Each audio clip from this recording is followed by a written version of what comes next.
राहुल की फिसली जुबान से मचा बवाल। मोदी के बाद मीडिया पर बरसे राहुल। पत्रकारों ने निकाली राहुल की हेकड़ी। नमस्कार, मैं हूं परवीन शेख। आप देख रहे हैं कैपिटल टीवी की स्पेशल स्टोरी। 1 जून को 8 राज्यों की 57 सीटों पर मतदान है। एनडीए और इंडी गठबंधन के लिए यही दौर अंतिम और यही दौर भारी रहने वाला है। एनडीए के पास 2019 में बिहार की 8 सीटों में जहां सभी 5 सीटें बीजेपी और 3 जेडीयू के पास थी, वहीं उत्तर प्रदेश की 13 सीटों में से 11 एनडीए के पास थी, जिसमें से 9 पर बीजेपी और 2 पर अपना दल सोनोवाल ने सफलता हासिल की थी। 2014 में सभी पर क्लीन स्वीप किया था। 2024 में यह सफलता मिली तो 9 सीट पर बीजेपी और 1 पर अपना दल हैट्रिक लगाएगा। लेकिन उससे पहले राहुल गांधी के बयानों से सियासी बवाल मचा है। पहले पीएम मोदी पर उनकी जुबान फिसली, अब मीडिया के साथ भी राहुल गांधी बदसलूकी कर गए। राहुल के बाद किसान नेता ने भी मीडिया को धमकी दी है। राहुल एक दिन के बिहार दौरे पर गए थे। राहुल गांधी ने पटना साहिब में कांग्रेस प्रत्याशी अंशुल अभिजीत के लिए वोट मांगा। उन्होंने खुसरूपुर में चुनावी सभा को संबोधित किया था। राहुल गांधी ने चुनावी सभा को संबोधित करते हुए कहा था कि नरेंद्र मोदी कह रहे हैं कि तेजस्वी को जेल में डालेंगे। इसके बाद राहुल गांधी ने बीजेपी और प्रधानमंत्री पर जमकर हमला बोला था। राहुल गांधी ने कहा था कि आपने नरेंद्र मोदी के चमचों वाला इंटरव्यू देखा, जिसमें 4 लोग उनका इंटरव्यू लेते हैं। पेपर लीक जैसा मामला देखने को मिलता है, जिसमें पहले ही क्वेश्चन प्रधानमंत्री को दे देते हैं। प्रधानमंत्री पर कटाक्ष करते हुए राहुल गांधी ने कहा, प्रधानमंत्री मोदी इंटरव्यू में कहते हैं कि उन्हें परमात्मा ने भेजा है, उन्हीं के आदेश पर मैं कोई निर्णय लेता हूं। राहुल गांधी ने कहा, मोदी जी को लंबे लंबे भाषण देना बंद कर देना चाहिए। देश को बांटने की कोशिश नहीं करनी चाहिए। बिहार के लोगों को उन्होंने कितना रोजगार दिया है, ये यहाँ के लोगों को बताना चाहिए। आपने 2 करोड़ साल में नौकरी देने का वादा किया था, लेकिन एक भी नौकरी नहीं दी। नौकरी के लिए पहले अनेक अवसर थे, लेकिन नोटबंदी और जीएसटी लागू करके उन्होंने नौकरी का रास्ता बंद कर दिया। वैसे राहुल गांधी अकेले नहीं थे जिन्होंने पीएम मोदी पर निशाना साधा। मंच पर मौजूद तेजस्वी यादव ने भी पीएम मोदी पर हमला बोला। उन्होंने कहा, ये मुजरा, मटन, मछली और क्या क्या मंगलसूत्र, मुसलमान मंदिर, मामा मामा मामा खाली यही कर रहे, मिमिया रहे, मामा मामा। अब तेजस्वी के साथ साथ राहुल गांधी भी हर मंच से पीएम मोदी को घेर रहे हैं। इधर पीएम मोदी ने भी तेजस्वी को बता दिया कि चुनावों के बाद उन्हें जेल जाना होगा। आपको बता दें कि विपक्ष लगातार अपनी सभाओं में पीएम नरेंद्र मोदी और बीजेपी को टारगेट कर रहा है।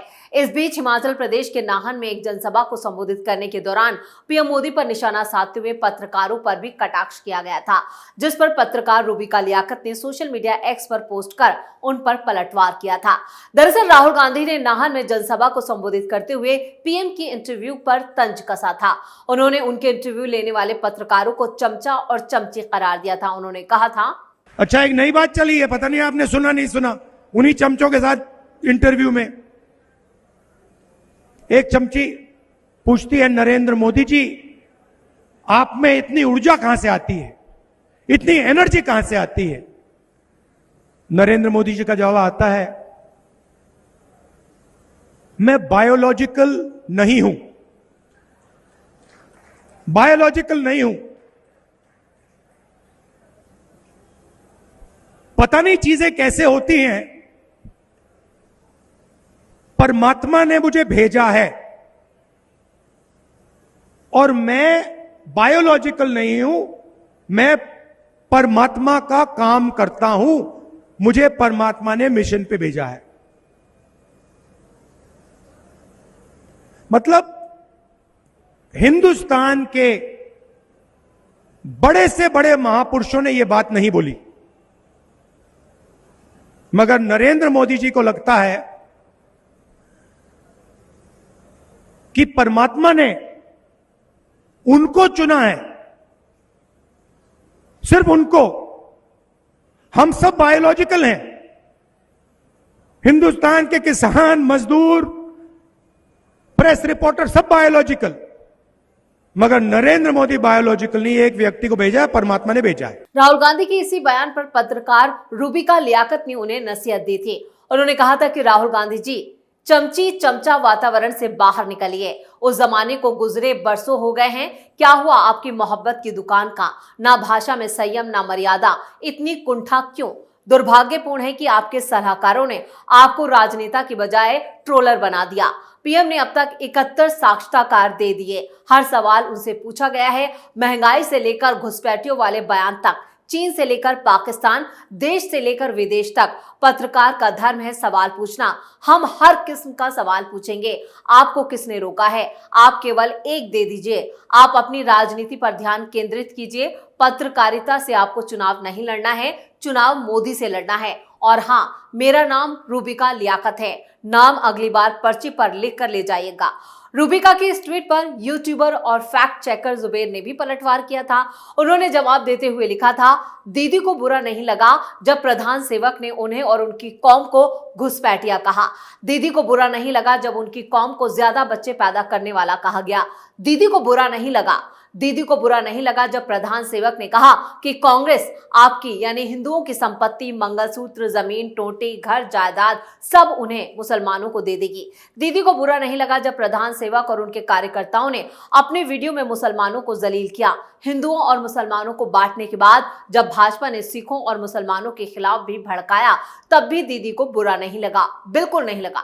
जब पत्रकार के तौर पर इन सब पे दीदी को एक प्रश्न और प्रति प्रश्न पूछने की हिम्मत नहीं हुई, पर दीदी को बुरा लगा जब राहुल ने चमची को चमची कहा। वाह दीदी वाह। और इधर अंकित सिंह नाम के सोशल मीडिया यूजर ने भी रूबिका लियाकत को निशाने पर लेते उन्हें ट्रोल किया। उन्होंने लिखा, रूबिका लियाकत नरेंद्र मोदी से सवाल पूछती हैं कि मोदी जी आप थकते क्यों नहीं हैं। क्या रूबिका लियाकत ने कभी सवाल पूछा कि मोदी जी आप मणिपुर क्यों नहीं जाते हैं? मोदी जी आप बलात्कारियों को अपनी पार्टी में चुनाव लड़ने के लिए टिकट क्यों देते हैं? तुम चमची हो रूबिका, बुरा मत मानो। वहीं एक और यूजर ने रूबिका को ट्रोल करते हुए लिखा कि राहुल गांधी तुम्हारे नाम की पर्ची लिख कर लेकर जाएंगे। तुम लोगों ने पत्रकारिता के नाम पर चापलूसी की है, उसे पूरा देश देख रहा है। तुम्हें ज्ञात है कि प्रधानमंत्री ने लास्ट प्रेस कॉन्फ्रेंस कब की थी?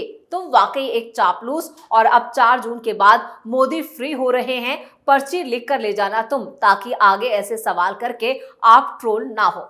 गुस्ताखी माफ, वो दिन दूर नहीं कि देश के मीडिया से जनता का विश्वास उठ जाएगा। रूबिका लियाकत, अभी भी वक्त है, सच्ची पत्रकारिता कीजिए। राहुल के मीडिया पर किए गए इस वार से मीडिया पर एक जंग सी छिड़ गई है। वहीं मीडिया का एक बड़ा तबका राहुल गांधी से काफी नाराज है। अगर राहुल गांधी अब भी अपनी हरकतों से बाज नहीं आए तो उन्हें आने वाले वक्त में नेशनल मीडिया का एक बड़ा तबका उनका बॉयकॉट तक कर सकता है, क्योंकि वो लगातार अपने मंचों से मीडिया का यहाँ पर जिस तरह से अपमान कर रहे हैं, उससे पत्रकार काफी नाराज है। वैसे किसान नेता राकेश टिकैत भी 27 मई को भारत बंद को सफल बताने में जुटे थे, तो उन्होंने मीडिया हाउस को भी धमकी दे डाली।